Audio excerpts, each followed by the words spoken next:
Muhammad Ali got on an airplane and he was flying on a commercial flight somewhere, and the stewardess noticed that he didn't have his seatbelt buckled, the world famous boxer who said that he was invincible.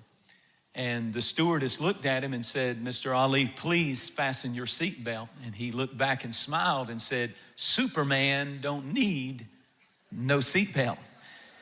To which she looked back at him and said, "Superman don't need no airplane. Fasten your seatbelt." Nobody is Superman and no woman is Wonder Woman. We're all very vulnerable. We all have weaknesses. And I want to focus today on something all of us have a weakness in. Luke 17:1 is what the lesson is about.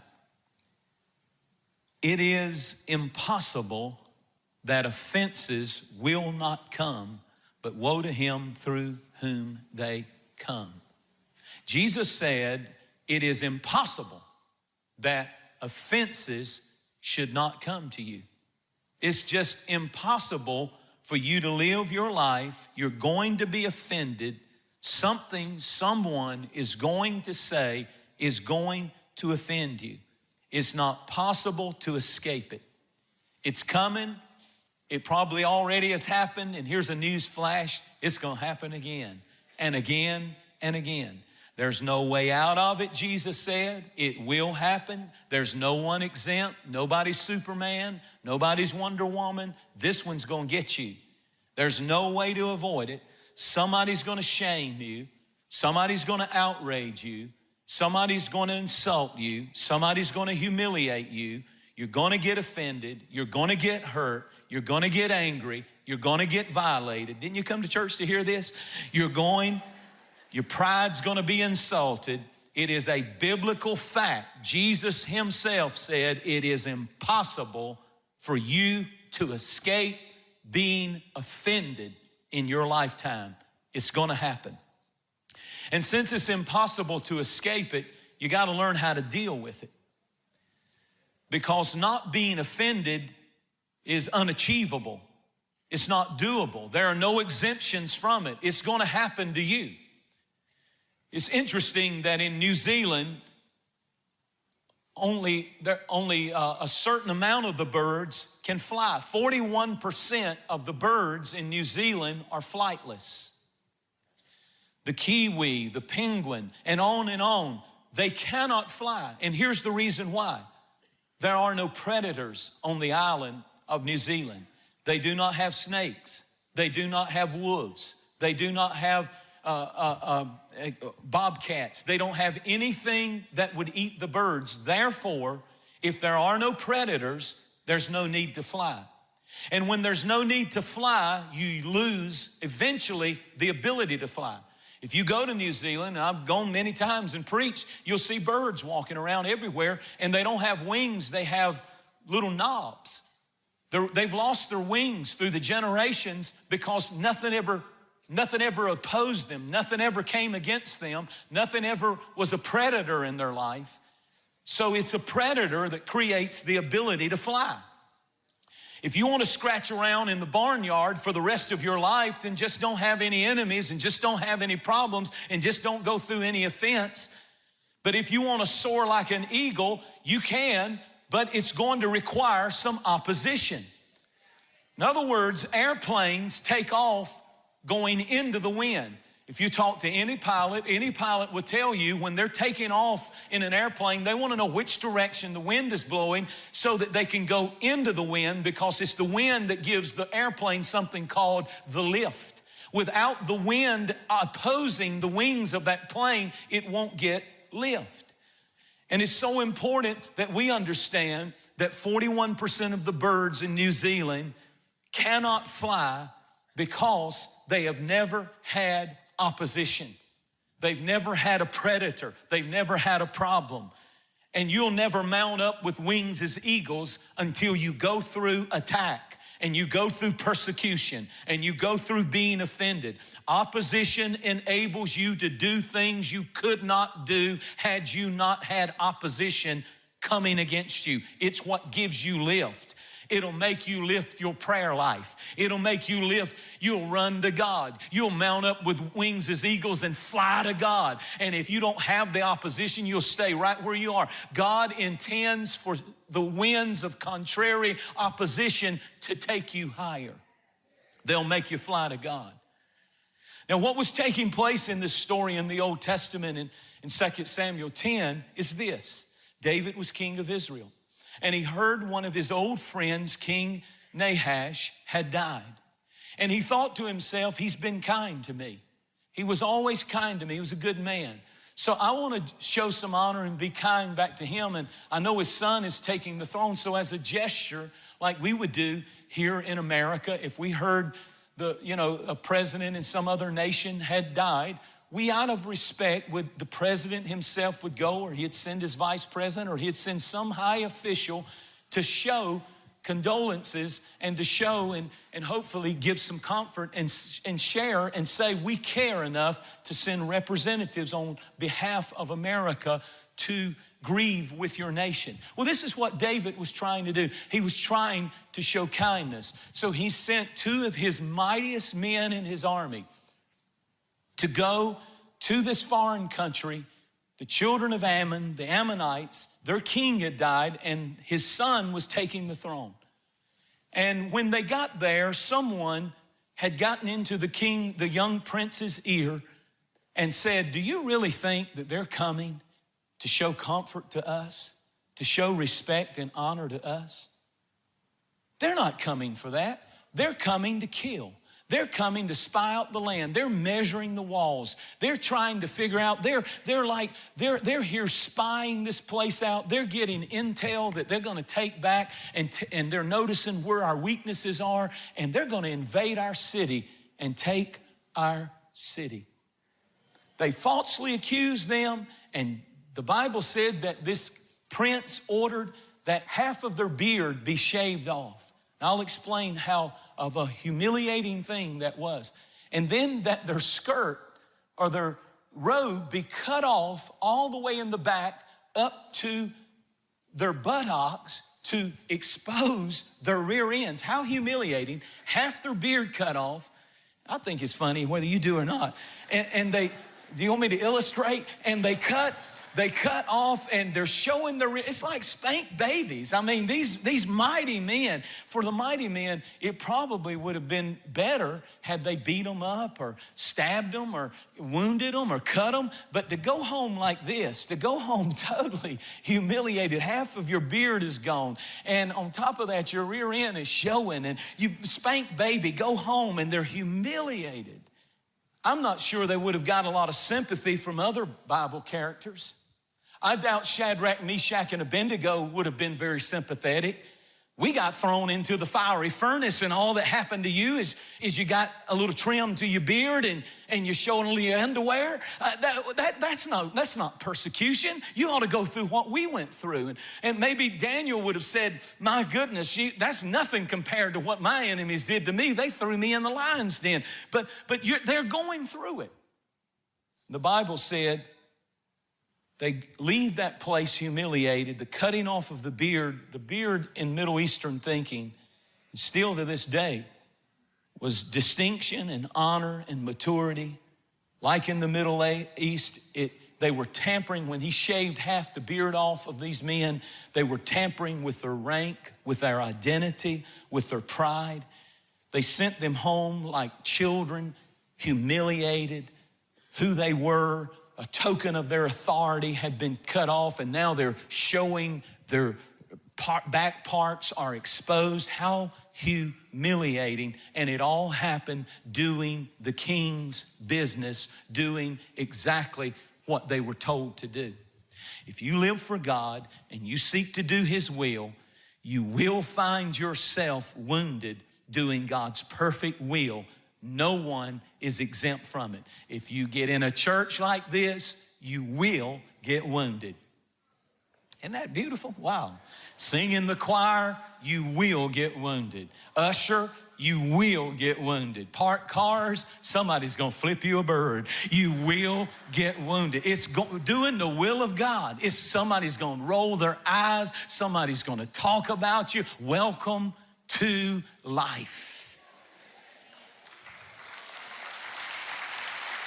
I love this story because the Bible said as they were approaching coming back home, these mighty men, again, these were not weak men. These were not just little wimpy guys. They didn't even go prepared to fight. They probably would have fought, but they didn't even have their weapons with them. They were going on a peace journey, a comfort journey.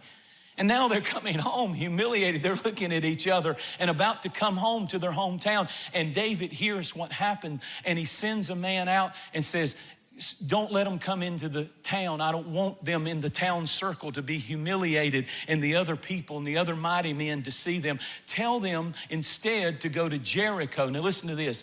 Jericho means sweet fragrance. I want them to go over there to that sweet place, and I want them to stay there and lodge there until their beard grows back, and we'll get a seamstress down there, and we'll get their rear ends covered up, and everything's gonna be fine. But I need them just to go to Jericho, the sweet place. Go to Jericho, listen to the instructions. When you get offended, here it is. I love the fact that he didn't let them come in and everybody see them in their shame. It reminds me of the prodigal son story when the father heard his prodigal son was coming home covered in the slop of the pig pen. He ran out with the robe, with the shoes, covered him, didn't want all those people to see him in his condition. I'm thankful we got that kind of king who doesn't want to humiliate us and doesn't want people to see our shame. When somebody offends you, listen now, just go to Jericho and stay sweet. Your beard will grow back. Your beard, your respect will come back. Your honor will come back. Your authority, I know what they did was bad, but calm down, calm down. It'll all come back. It'll grow back. Don't get mad. Don't get angry. Don't seek vengeance. If you just stay sweet, everything's gonna get better. It's gonna work for your good. Just keep the right spirits. Go to Jericho, the sweet place, and stay sweet. Stay at Jericho till your beard comes back. I promise you, everything's gonna be all right. It's so hard to stay sweet when we get offended. The natural person just wants to get in a shouting match, get in a fight. You cut my rear end and exposed it, I'm gonna do something even worse to you. Here I go. And we wanna go after and retaliate. And the king said, you go to Jericho, you stay sweet till your beard grows back. I think of Romans 14 right here. Dearly beloved, avenge not yourselves, neither give place to wrath, for vengeance is mine. I will repay, says the Lord. Two things God says are mine in the scriptures. The tithe is mine and vengeance is mine, and don't you touch either one. It belongs to God and God alone. And you need to understand that God doesn't take offense lightly. I'm saying to you today, God always repays. He is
a God of vengeance. And all he's asking you to do is stay sweet and give the vengeance part to him. And quit talking about it, quit being angry about it, quit letting it obsess your life, and let it go.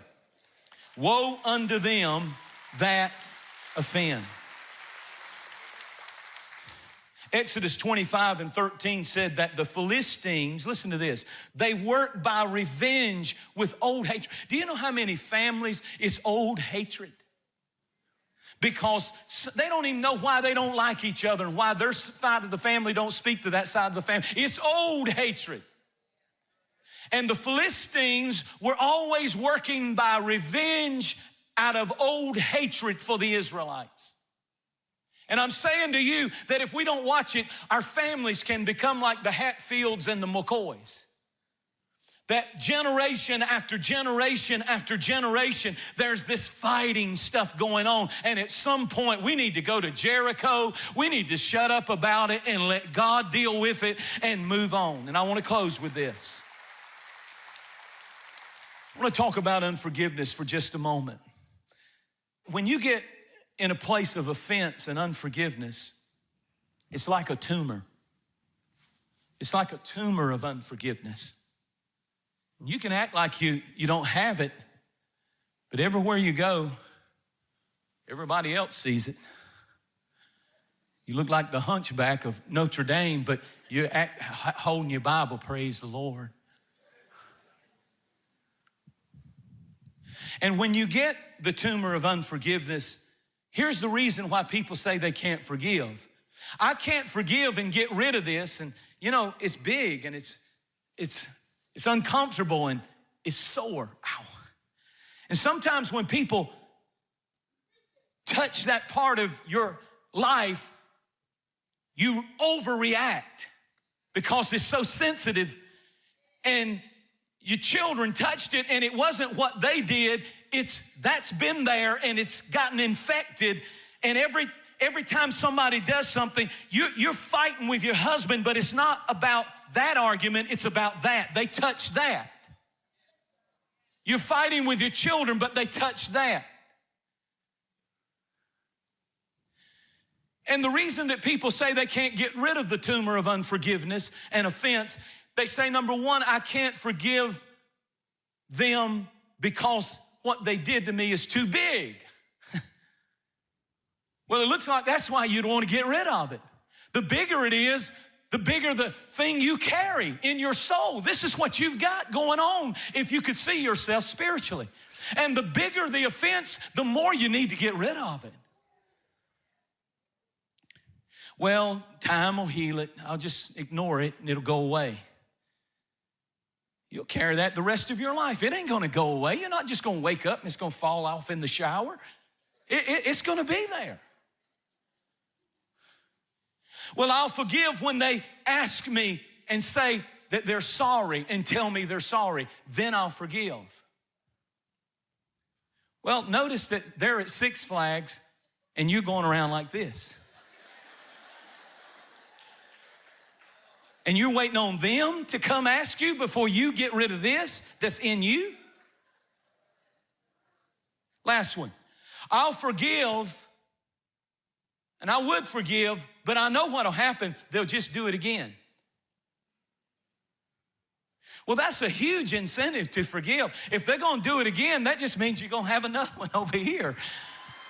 So why don't you go on and get rid of this one, and if they do it again, you'll get it again, but get rid of that one. You sure don't want 4 or 5 or 6 of these and somebody else, you got them in your knees and everywhere else. You need to go to Jericho. I conclude with this. 1993. Delta Force, United States Army in East Africa, a place called Somalia. It was the biggest gunfight since Vietnam. They were going in to nab a drug lord. And suddenly the Black Hawk helicopter that they were going in on was shot with a ground-to-air missile. Our soldiers were killed, many of them, and their bodies were dragged through the streets. The opposing army screaming and celebrating. They sent in a team to recover those bodies and the men that might have survived, and they became under tremendous fire. Hundreds and hundreds outnumbered, thousands outnumbered, and gunfire coming, AK-47s from every direction. If you've seen the movie Black Hawk Down, this is the story I'm talking about. In the book, they tell about being pinned into a building.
And gunfire coming from every direction. And the soldier in charge, the captain, turns to a lieutenant and he says, "Get in the truck. We've got to get out of here. Get in the truck and drive." And the response of the lieutenant is, "But Captain, I'm shot." And the answer of the captain is a classic. He said, "Everybody's shot. Shut up. Get in the truck and drive. We're all wounded. We're all offended. We've all been shot. We've all had somebody do something to us. Shut up," meaning don't whine, don't complain, quit feeling sorry for yourself. Enough victimization, get over it. We're all bleeding. We all got bullet holes. We all have been wounded.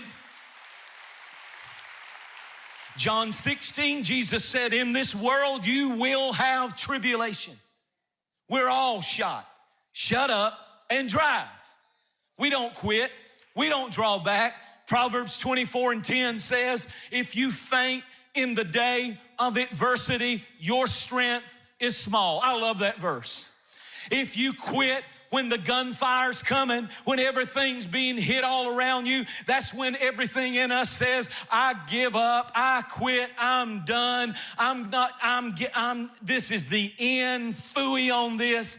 But the Bible said that if you faint in the day of adversity, your strength is small.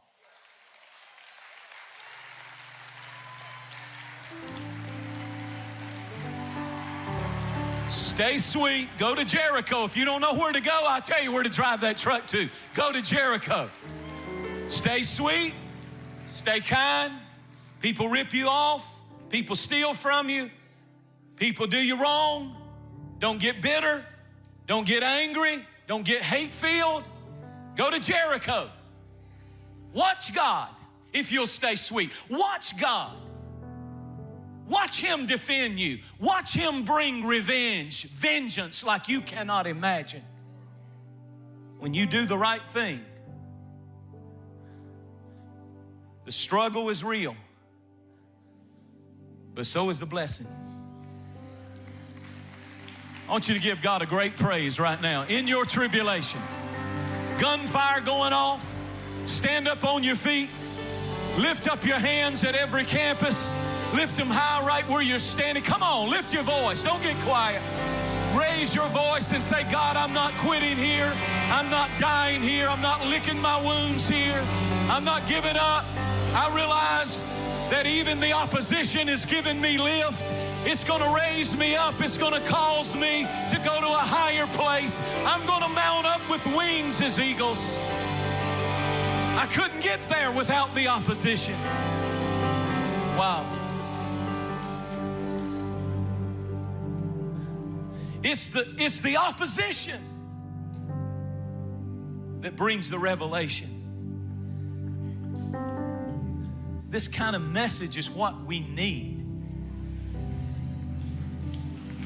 That the enemy wants you mad at God, mad at people, mad at others, and then ultimately to get you defeated enough to quit. But I'm not going to quit. And when I get to heaven, God will wipe every tear from my eye. But in this life, see, there's another revelation. We shout over that part. He'll wipe the tears, but in this life, you're going to cry over some things.